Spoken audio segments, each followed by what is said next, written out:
You ask Tiger to solve. This deals with linear equations with one unknown. The final result is x equals 12601/30. Let's solve it step by step. Simplify the expression.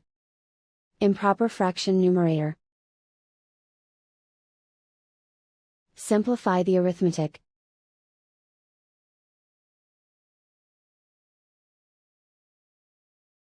Find the greatest common factor of the numerator and denominator.